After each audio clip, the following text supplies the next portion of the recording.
नमस्ते। जय श्री कृष्णा। आज हम बात करेंगे दुनिया की सबसे मशहूर और बेसकीमती पेंटिंग की, मोनालिसा। लियोनार्डो दा विंची की ये लाजवाब कलाकृति मोनालिसा सदियों से अपनी अद्भुत खूबसूरती और रहस्य से भरी आभा से लोगों को मंत्रमुग्ध करती आ रही है। शायद इस पेंटिंग का सबसे बड़ा रहस्य है इसमें बनी हुई महिला की असली पहचान। उसकी स्थिर निगाहें और हल्की सी मुस्कान सदियों से अनगिनत बहसों और विचारों को जन्म देती रही हैं। सबसे ज्यादा मान्यता इस बात को मिली है कि यह तस्वीर फ्लोरेंस के एक अमीर रेशम व्यापारी फ्रांसेस्को डेल जियोकोंडो की पत्नी लिसा घेरार्दिनी की है। इस विचार को पेंटिंग के दूसरे नाम ला जियोकोंडा से भी बल मिलता है। हालांकि लिसा घेरार्दिनी की पहचान की पुष्टि करने वाले कोई ठीक ठाक प्रमाण अभी तक नहीं मिले हैं। इस रहस्य को और बढ़ाते हुए कुछ विद्वानों ने यह भी कहा है कि हो सकता है कि पेंटिंग में कोई और ही हो। एक विचार के अनुसार मोनालिसा असल में फ्लोरेंटाइन समाज के एक प्रसिद्ध व्यक्ति और कला के संरक्षक जूलियानो डे मेडिसी का चित्रण है। यह विचार पेंटिंग में दिख रही महिला और जूलियानो के चेहरे की कुछ समानताओं पर आधारित है। एक और दिलचस्प विचार यह है कि यह पेंटिंग खुद लियोनार्डो दा विंची का ही एक सेल्फ पोर्ट्रेट हो सकता है।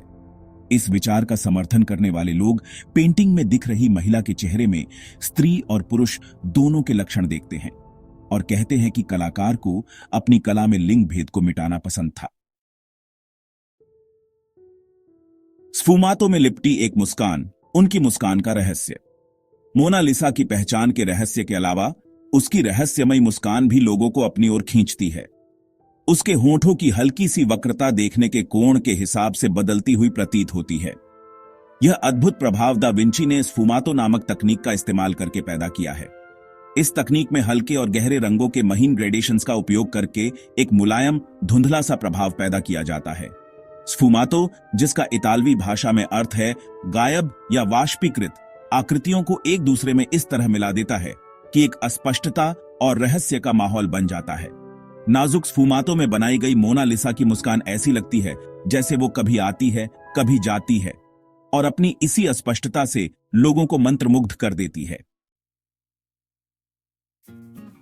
मोनालिसा के पीछे के दृश्य को समझना मोनालिसा के आकर्षण को और भी बढ़ा देता है। इसके पीछे के दृश्य का रहस्य मानव रूप को चित्रित करने में दा विंची का बारीकी पर ध्यान पेंटिंग में महिला के पीछे के रहस्यमय परिदृश्य के साथ एक अजीब सा विरोधाभास पैदा करता है।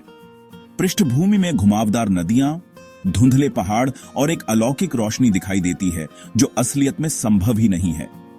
हैरानी की बात यह है कि दा विंची की विस्तृत नोटबुक्स और जर्नल, जिनमें उनके निरीक्षण और कलात्मक प्रक्रियाओं का बारीकी से दस्तावेजीकरण है, उनमें मोनालिसा या पृष्ठभूमि में दिखाए गए स्थान का कोई उल्लेख नहीं है। जानकारी की इस कमी ने परिदृश्य के महत्व और पेंटिंग में दिख रही महिला के साथ उसके संबंध के बारे में अटकलों को और हवा दी है।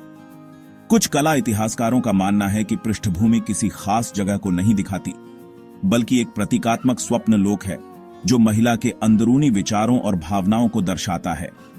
जबकि कुछ लोगों को उम्मीद है कि भविष्य में भूगर्भीय सबूतों से हमें उस वास्तविक स्थान का पता चलेगा जिससे प्रेरित होकर दा विंची ने यह अलौकिक परिदृश्य बनाया था। रहस्यों से भरा एक कैनवास, अधूरी कृति। मोनालिसा को व्यापक रूप से एक अधूरा काम माना जाता है और यही बात इसकी कहानी में और भी रहस्य जोड़ देती है। दा विंची अपनी पूर्णतावादी प्रवृत्ति और काम को अधूरा छोड़ देने की आदत के लिए जाने जाते थे, खासकर तब जब काम उनके ऊंचे मानकों पर खरा नहीं उतरता था।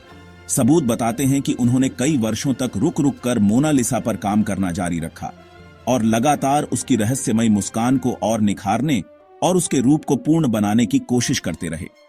पेंटिंग के अधूरेपन ने कुछ लोगों को यह अनुमान लगाने पर मजबूर कर दिया है कि हो सकता है कि दा विंची पृष्ठभूमि में या महिला के पहनावे में और विवरण जोड़ना चाहते हों, जबकि दूसरों का मानना है कि उन्होंने पेंटिंग को जैसा था वैसा ही पूरा माना होगा और इसे हमेशा के लिए एक बनते हुए रूप में छोड़ना चाहते होंगे। इस रहस्य को और बढ़ाते हुए मोनालिसा सदियों से कई हमलों का शिकार रही है।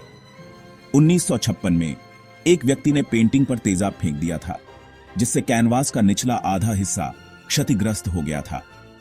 सौभाग्य से पेंटिंग के सबसे महत्वपूर्ण हिस्से, जिनमें मोनालिसा का चेहरा और उसकी रहस्यमयी मुस्कान शामिल है, सुरक्षित बच गए थे। जब चोरी हुई मोनालिसा की पेंटिंग।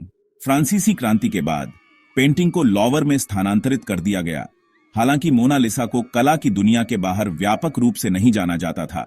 1911 में पेंटिंग अभी भी ले पब्लिक के बीच लोकप्रिय नहीं थी। 21 अगस्त 1911 को पेंटिंग लॉवर से चोरी हो गई थी। पेरुगिया एक इतालवी देशभक्त था जो मानता था कि लियोनार्डो की पेंटिंग को एक इतालवी संग्रहालय में वापस कर दिया जाना चाहिए था। 2 साल के लिए अपने अपार्टमेंट में मोनालिसा को रखने के बाद 1913 में पेंटिंग मिली, जब विंसेंजो पेरुगिया ने इसे फ्लोरेंस में एक कला व्यापारी उफीजी गैलरी के निदेशक गियोवानी पोगी को बेचने की कोशिश की। मोनालिसा की चोरी और इसके मिलने ने इसे एक वैश्विक प्रतीक बना दिया। सदियों से हो रही जांच और विश्लेषण के बावजूद इस पेंटिंग ने अपने रहस्यों को छुपाकर रखा है। अगर आपको यह जानकारी पसंद आई तो इस वीडियो को जरूर लाइक करें, और अगर आप इस चैनल पे नए हैं तो प्लीज सब्सक्राइब बटन जरूर दबाइए। चलिए मिलते हैं अगले वीडियो में, तब तक के लिए बाय बाय। खुश रहिए, सुरक्षित रहिए।